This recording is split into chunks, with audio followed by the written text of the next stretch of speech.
Hyundai Maruti Suzuki के बाद भारत में सबसे ज्यादा कार बेचने वाली इस कंपनी को पता है किसने शुरू किया था? इस साउथ कोरियन लड़के में नाम है चुम जुलिल। बचपन में सिर्फ 2 लफ्ज की रोटी के लिए 17 घंटों तक खेतों में चांस किया। अमीर बनने का सपना लिए कई बार घर छोड़कर भागा, यहाँ तक कि कई बार तो इसी बिजनेसेस आग लगने, बाढ़ आने और युद्ध की वजह से खत्म तक हो गए। लेकिन फिर भी हार न मानते हुए इसने दुनिया के सबसे बड़े कार कंपनियों में से एक हुंडई को बनाया। तो अगर आपको भी लगता है कि बुरा दिन मेरे साथी के हो पाए तो इस वीडियो को आपको पूरा देखना चाहिए, क्योंकि यह वीडियो आपकी लाइफ बदलने वाला है।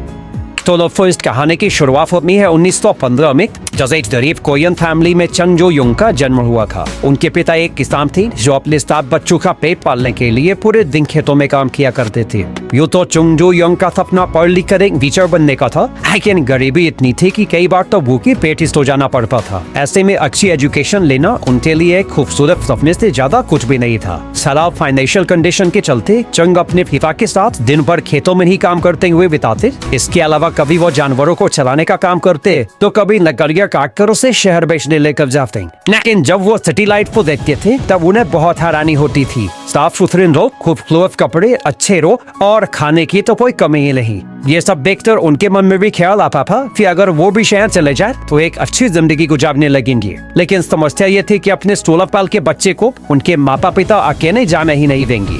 उसी दौरान चंग जो उनके हाथ में एक न्यूज़पेपर लगा, जिसमें खबर छपी थी कि पास के शहर में कंस्ट्रक्शन का प्रोजेक्ट चल रहा है और इसके लिए वर्कर्स की जरूरत है। और जैसा कि उन्हें पता ही था कि उनके मम्मी पापा तो उन्हें जाने नहीं देंगे, इसीलिए वो बिना किसी को बताए 1932 में घर से भाग गए। इसके बाद वो नोर शहर पहुंचे, जहां उन्हें कंस्ट्रक्शन प्रोजेक्ट में मजदूरी के लिए रख लिया गया। अब यहाँ काम जितना मुश्किल था, मिलने वाले पैसे उतने ही कम। इसके बावजूद चंग जो युंग ये सोचकर सैटिस्फाइड थे कि पहली बार वो अपने दम पर कुछ कर रहे हैं। हालांकि उनकी ये खुशी ज्यादा दिनों तक कायम नहीं रही, क्योंकि इनमत छोड़ने के बाद से उनके माता पिता इन्हीं पागलों की तरह ढूंढ रहे थे। और फिर आखिरकार 2 महीनों के बाद जंग उन्हें मिल ही गए। पिता ने उन्हें डांट लगाई, समझाया और जैसे तैसे मनाकर अपने साथ घर लेकर आए। अब जंग घर आकर फिर से वही खेतों में काम, जानवरों को चराना और लकड़ियां काटने जैसे पुराने कामों में लग गए। लेकिन इस सब में उनका दिन बिल्कुल भी नहीं लग रहा था। हर वक्त दिमाग कंस्ट्रक्शन साइट पर ही लगा था। वहाँ बिताए गए वो पलों को याद करते थे, जिसके चलते धीरे धीरे उनके मन में कंस्ट्रक्शन और इस जैसे प्रोजेक्ट से उन्हें लगाव होने लगा। अब चंग जो युंग के घर वापस आने की फैमिली तो बहुत खुश थी, लेकिन चंग को अपने पुराने रूटीन में घुटन सी महसूस होने लगी, मानो जैसे शहर उनका इंतजार कर रही हो। इसी के चलते वो 2 बार और घर छोड़कर भागी। लेकिन फिर से कुछ दिनों तक शहर में काम करने के बाद उनके पिता उन्हें ढूंढ लिया करते थे और फिर न चाहते हुए भी चंग को घर वापस आना पड़ता था। हालांकि इसके बाद उन्होंने फिर से एक बार हिम्मत जुटाई और 18 साल की उम्र में चौथी बार घर छोड़कर सियोल चले गए, जो कि फिलहाल साउथ कोरिया की राजधानी है। यहाँ पहले तो इन्होंने कंस्ट्रक्शन साइट पर एक मजदूर का काम किया, लेकिन फिर कुछ समय के बाद उन्हें एक फैक्ट्री में जॉब मिल गई, जहाँ पर चंग एज असिस्टेंट काम करने लगी। इस तरह यहाँ काम करते करते कुछ ही दिनों में उन्हें बोखलुम राइस स्टोर नाम की एक चावल की दुकान में अच्छी सैलरी पर डिलीवरी बॉय से जॉब मिल गई और यहाँ से उनकी लाइफ में पॉजिटिव बदलाव आना शुरू हुआ। चंग जो युंग अपने काम को खूब एंजॉय कर रहे थे और अपनी पूरी लगन में ईमानदारी के साथ अपनी ड्यूटी निभा रहे थे, जिसे देखकर स्टोर के मालिक उससे खूब इम्प्रेस्ड हुए और फिर सिर्फ 6 महीनों में ही उन्हें डिलीवरी बॉय से शॉप का मैनेजर बना दिया गया। फिर आया 1937, जब शॉप के मालिक बहुत बीमार पड़ गए और उनमें इतनी भी ताकत नहीं बची थी कि वो आगे के कामकाज को संभाल सकें।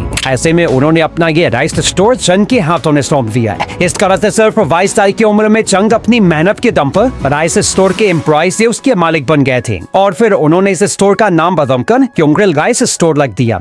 इसके बाद तो उन्होंने लो प्राइस, हाई क्वालिटी और टाइमली डिलीवरी के दम पर एक बहुत ही लॉयल कस्टमर बेस तैयार कर दिया। लेकिन जब उनका कारोबार बहुत अच्छे से चल रहा था, तभी कुछ ऐसा हुआ जिसने उन्हें सब छोड़कर घर लौटने पर मजबूर कर दिया। असल में उस समय कोरिया पर जापान का कब्जा था और जापान वर्ल्ड वॉर 2 में कूद पड़ा था। ऐसे में जापानीज गवर्नमेंट चाहती थी कि वॉर के दौरान उनके सैनिकों को समय समय पर जरूरत के मुताबिक चावल मिलता रहे। इसके लिए उन्होंने वहाँ की सारी राइस शॉप्स को अपने कब्जे में ले लिया था, जिसमें कि चंग जो युंग का शॉप भी शामिल था। इसके बाद से चंग 1 साल तक अपने गांव में रहे, लेकिन फिर बाद में हिम्मत जुटाई और 1940 में 3000 वॉन का लोन लेकर एरोस्पेलिस नाम का एक गैराज खोला। लेकिन बदकिस्मती से भी 1 महीना ही गुजरा था कि उसमें भयंकर आग लग गई और उनका ये बिजनेस भी बर्बाद हो गया।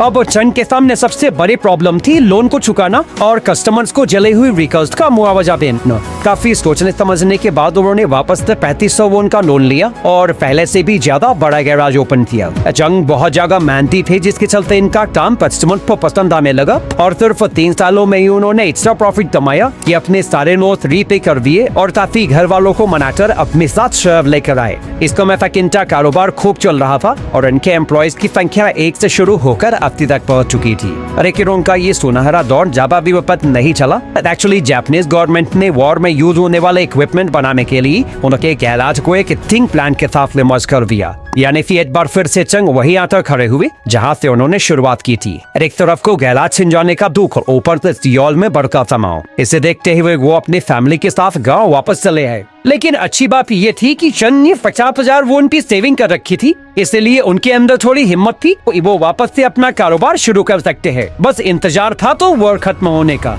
सन 1946 में सेकेंड वर्ल्ड वॉर का अंत हुआ और कोरिया जापान के कब्जे से आजाद हो गया। इसी कारण चंग ने सियोल में वापसी की और एक बार फिर से अपना गैराज स्टार्ट किया, जिसका नाम रखा गया हुंडई मोटर सर्विस। जापान को वर्ल्ड वॉर 2 में हराने के बाद साउथ कोरिया में यूएस का इन्फ्लुएंस काफी बढ़ गया था, जिसकी वजह से चंग को यूएस आर्मी के ट्रक रिपेयरिंग का काम मिल गया। इसके कुछ समय के बाद उन्होंने नोटिस किया कि अमेरिका अपने मिलिट्री फोर्सेस के लिए बड़ी संख्या में बिल्डिंग्स बना रहा है, जिसे देखकर उनका कंस्ट्रक्शन का वो पैशन दोबारा से जग गया जो कि बचपन में उन्होंने एक्सपीरियंस किया था। इसी के चलते उन्होंने साल 1945 में हुंडई सिविल इंडस्ट्री की शुरुआत की और छोटे मोटे कंस्ट्रक्शन प्रोजेक्ट लेने लगे। अगले 3 सालों में उन्होंने अपने बिजनेस को काफी एडवांस कर लिया और अब तो उन्हें कई सारे बड़े बड़े प्रोजेक्ट्स भी मिलने लगे थे। लेकिन दोस्तों, जो चंग का स्ट्रगल है वो यही पल खत्म नहीं हुआ, जो कि जून 1950 में नॉर्थ कोरिया और साउथ कोरिया के बीच में वॉर शुरू हो गया। नॉर्थ कोरिया साउथ कोरिया पर भारी पड़ने लगा और उसके मिलिट्री फोर्सेस ने सियोल को कब्जे में लेने के लिए उसकी घेराबंदी शुरू कर दी। ऐसे में वहाँ के लोगों में दहशत फैल गई और सब शहर छोड़कर भागने लगे। इसमें चंग भी शामिल थे, जो कि सारा कारोबार छोड़कर कुछ सेविंग्स के साथ जान बचाने के लिए दूसरे शहर चले गए। इस जंग में यूएस मिलिट्री फोर्स ने साउथ कोरिया का भरपूर साथ दिया और वॉर के दौरान ही चंग ने नोटिस किया कि मिलिट्री फोर्सेस की बड़ी संख्या में वेयर हाउस, आर्मी हेडक्वार्टर और कैंट फिगर है।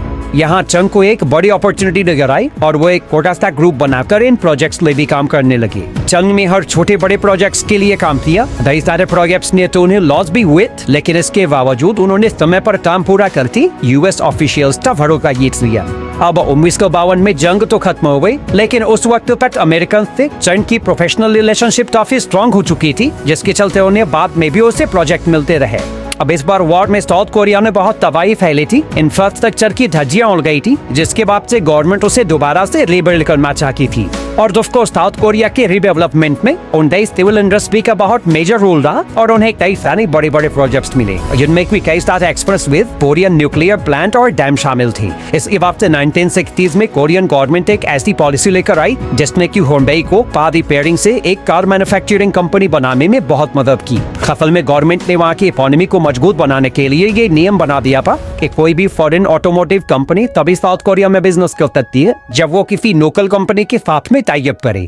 इस रूल ने हुंडई के लिए एक नई अपॉर्चुनिटी ओपन कर दी और चंग ने इसको मिस न करते हुए 1967 में हुंडई मोटर कंपनी की शुरुआत। इसके एक साल बाद यानी 1958 में हुंडई ने फोर्ड के साथ पार्टनरशिप कर ली और उल्सान शहर में 6 महीने के अंदर एक बहुत बड़ा असेंबली प्लांट बनाकर तैयार कर दिया, जो कि आज भी दुनिया की सबसे बड़ी ऑटोमोबाइल प्लांट है। इसकी annual production capacity 1.6 million unit है, पर इसमें दुनिया के अलग अलग हिस्सों से आए 75,000 हाईली स्किल्ड एम्प्लॉयज काम किया से हैं। अखैर फोर्ड के साथ ज्वाइंट वेंचर में हुंडई ने उसकी फेमस कार फोर्ड कॉर्टिना के तर्ज पर हुंडई कॉर्टिना को लॉन्च किया। लेकिन दोस्तों, फोर्ड तो की एक अमेरिकन कंपनी है, जिसके कॉर्टिना भी वही की सड़कों के लिए डिजाइन की गई थी। वही साउथ कोरिया की सड़कें वॉर में मिलने वाले गड्ढों से अभी पूरी तरह से उबर नहीं पाएगी। ऐसे में हुंडई कॉर्टिना कंपनी के लिए बहुत बड़े फेलियर का भी थी।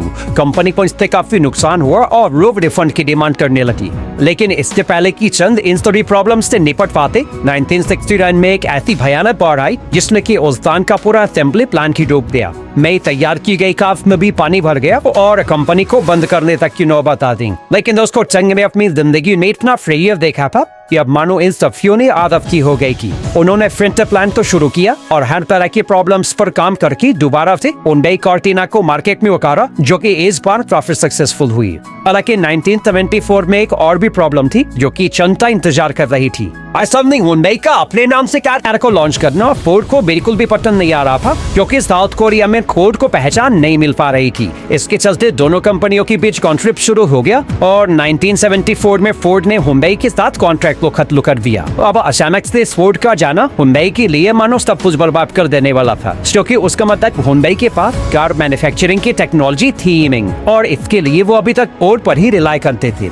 इस कॉन्ट्रैक्ट के खत्म हो जाने के बाद चम बहुत ही डिस्परेटली किसी नए पार्टनर की तलाश करने लगी जो कि उनके साथ मैन्युफैक्चरिंग टेक्नोलॉजी को भी शेयर कर सकी। इसके लिए उन्होंने उस समय के बड़े प्लेयर्स वॉक्सवैगन और जनरल मोटर्स के साथ डील करने का प्रपोजल रखा, लेकिन इन दोनों कंपनियों ने ही इसे ठुकरा दिया था। और फिर इसके बाद से चंद ने जापान की मित्सुबिशी मोटर्स के साथ बिडिंग करने की ट्राई की और ये डील फाइनल भी हो गई, जिसमें मित्सुबिशी मोटर्स में अपनी कार मैन्युफैक्चरिंग टेक्नोलॉजी को हुंडई के साथ शेयर करने का एग्रीमेंट एक्सेप्ट कर लिया था। इसके बाद से हुंडई अपना पूरा फोकस खुद की कार डेवलप करने में लगाने लगा, जिसके लिए उसने ब्रिटिश लेलैंड के अंडर आने वाली कंपनी ऑस्लन मॉरिस के farmer managing director George Turnbull को हायर किया। और दोस्तों, जॉर्ज टर्नबुल लेडी अपनी लीडरशिप ले इस प्रोजेक्ट के लिए 5 और भी इंजीनियर्स को हायर किया, जिसमें की कार की जो बॉडी होती है उसकी design expert Kathan Barnett, car engineer John Timson और एडवर्ड चैपमैन, BRM यानी कि ब्रिटिश रेसिंग मोटर्स के फॉर्मर चेसिस इंजीनियर जॉन क्लास्तोवेट और chief development engineer Peter Stellar जैसे हाईली स्किल्ड प्रोफेशनल शामिल थे।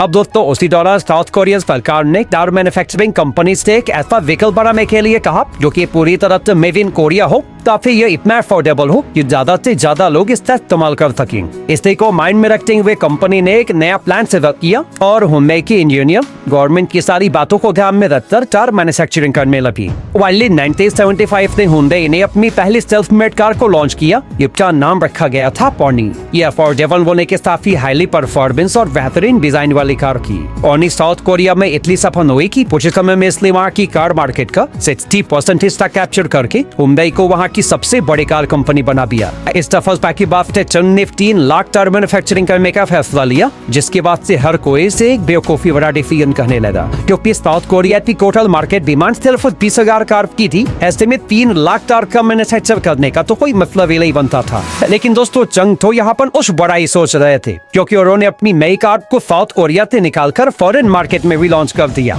1982 में हुंडई ब्रिटिश मार्केट में एंटर हुआ, जहां अपने पहले ही साल में उसने 2,993 कार्स बेच दी। फिर आगे चलकर 1984 में इसमें कैनेडियन मार्केट में पोनी 2 को लॉन्च किया, जो कि अपनी अफोर्डेबिलिटी के चलते खूब फेमस हुई और कंपनी वहां भी अपनी स्ट्रॉन्ग प्रेजेंस डेवलप करने में कामयाब हो गई। हालांकि हुंडई अब तक तो कई सारे देशों में अपनी पहचान बना चुका था, लेकिन अभी तक अमेरिका जैसी मेजर मार्केट में एंटर करना उसके लिए पॉसिबल नहीं हो पाया था। और दोस्तों, इसका मेन रीजन था एमिशन नॉर्म्स, जिस पर हुंडई की कार परफेक्टली फिट नहीं हो पा रही थी। कंपनी ने अमेरिकन मार्केट में एंटर करने के लिए एमिशन क्राइटेरिया के अकॉर्डिंग एक नई कार मैन्युफैक्चर की, जिसका नाम हुंडई एक्सेल रखा गया। उस दौरान हुंडई ने रियलाइज किया था कि यूएस के अंदर सेकेंड हैंड कार की मार्केट बहुत ही ज्यादा बड़ी है। ऐसे में कंपनी ने वहाँ इन्हीं कस्टमर्स को ही टारगेट किया और 1986 में सेकेंड हैंड कार के ही प्राइस पर हुंडई एक्सेल को 5 साल की वारंटी के साथ अमेरिकन मार्केट के अंदर लॉन्च कर दिया। अपनी इस स्ट्रैटेजी से कंपनी टारगेटेड कस्टमर्स को लुभाने में खूब कामयाब हुई